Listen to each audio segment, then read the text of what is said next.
Welcome back, everybody, to the Oneil effect. This is our third week looking at the book, Stop the Procession. It's your time to win.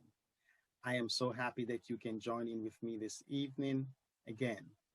The last time that we met, we ended the program on the first part of the book, or the first chapter of the book, dealing with the procession. So I want to pick it up from there today and move into the second chapter of the book, which will be dealing with, will I ever get a break? So let's just piggyback from the first chapter into the second chapter. So I want to start off by saying sometimes the focus is too much on the damage that has already occurred and not on the fact that you are still here. See, on your processional journey, you may hit some targets, but focus on the fact that you're still here, because being here gives you the power to fix the damage. That's powerful. Fix what has been damaged or broken and get back on the journey to your destination. The sad reality of the matter is that you will always have winters and the risk of sliding, and it may have the feeling of never able to get a break. But every time you hit a roadblock, get back up and keep going, keep on moving. The procession is the reaction of movement. As long as you are not willing to be stuck, you will always run into your encounter or your change. Too many people are left asking the question, will I ever get a break? Or will the constant sliding in my life continues? So let's deal with that for a moment. Will I ever get a break? That is a question that is famously asked by individuals who feels like they're always having things hurtled at them. So while you're getting over one issue, another is waiting to take its place. And sliding away from purpose and destiny will continue if you do not know how to stop the sliding. We're also going to deal with that in the topics ahead. How do I stop the sliding in my life? This can be a very frustrating position to be in. See, some people call it bad luck. But whatever you might call it, you can say it is an unsettling feeling to always feel like no matter what you touch, falls apart. It's like you never get a chance to enjoy something. It's like all the bad luck of life is following you. Well, can I tell you that's a myth? And here's the reason why. Because in this book, I am going to show you that what you call bad luck, I call it lesson. Because you have to go through some lessons so that two things can happen. One, that you can have a backbone to be able to handle the next phase of your life. Number two, you go through that because you need to be a teacher to somebody. You can't teach somebody something that you have not experienced. You see, life will sometimes come at you hard and fast. You feel like things just kept going at you, just kept going at you. It's like one here finished and another one takes its place. It just kept going at you.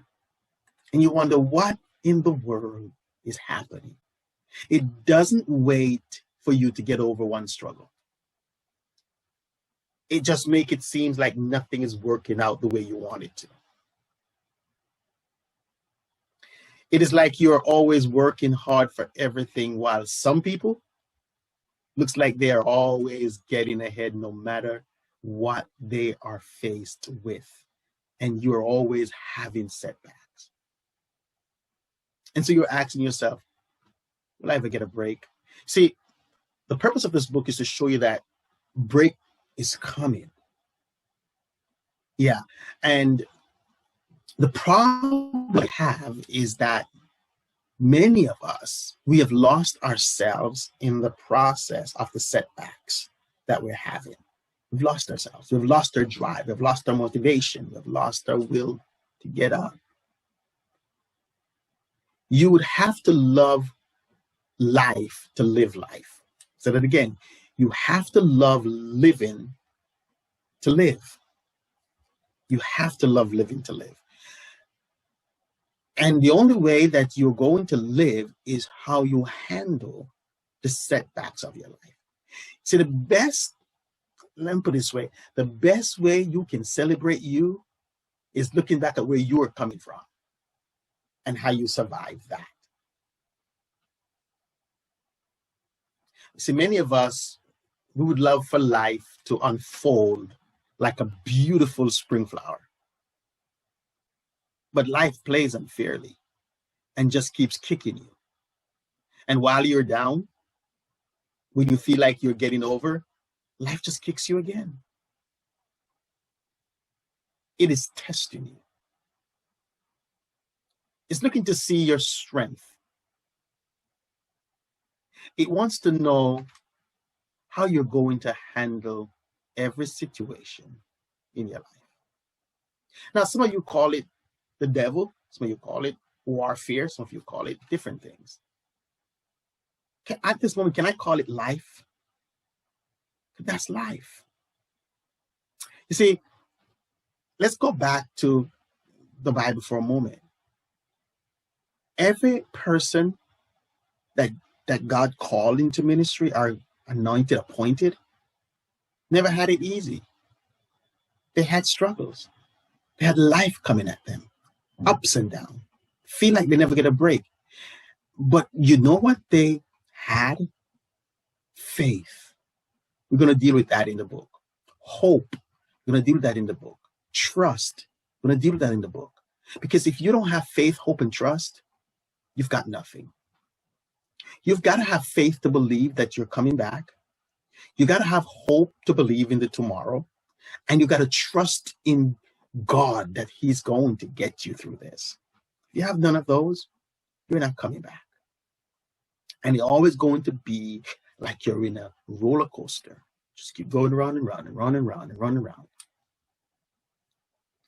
One of the examples that I use in the book is that I was driving in Jamaica and it rained, but the rain had stopped. And so while driving without any warning at the normal speed, my car started to hydroplane. I was near a cliff and I held on to the steering with my life, trying to keep it from sliding over the cliff. It was a frightening feeling because I felt that I had lost control of the car. I was sitting in the driver's seat with no control. Let that kind of settle in for a moment. I was sitting in the driver's seat with no control. I was sliding away. And so when I came to a stop, my first reaction was to go outside and make sure that the rental car was not damaged. I did not focus on the fact that I was alive. I continued on my journey, but what developed in me was fear and intimidation, because every time that I go around that corner, I fear I'm going to slide, even in a dry day. See, constant sliding creates fear and intimidation. We talk about that in the book, and we're going to deal with that some more. I was now intimidated by every turn, every corner, looking out for every wet spot, fearful of sliding out of control again. But the sad reality is that it will occur when you least expect it. See, that's where many of us are right now. We're in that constant sliding stage that has creates fear of trying again, fear of going further, fear of you've been intimidated by the things that happened to you, intimidated by your past, and so it has locked down your ability to grow or to progress. And say that's where you are. That's where you are. And so understand this. There are a lot of people who are feeling intimidated, but it has started with some sense of progression or movement away from the things that made them happy in the past. And your mental stability is important to progress. See, when this happens, it feels like you can never get a break to laugh again, always feeling sad and broken, feeling of not able to get a break, then you start losing the ability to think positively. When your mind starts conjure that type of emotional feeling, you have already been defeated. So while your reality is your reality, never let your mind settle for your reality. Now that's tricky and powerful, because according to, and I'm going to wrap it up here, according to one writer from Stanford Education Department, he says, our minds aren't passive observers, simply perceiving reality as it is. Our minds actually change reality. So that again, we quote it again. Our minds aren't passive observers, simply perceiving reality as it is. Our minds actually change reality. You have to learn, like a car that has no power steerings, how to manually turn your mind. This doesn't just happen overnight.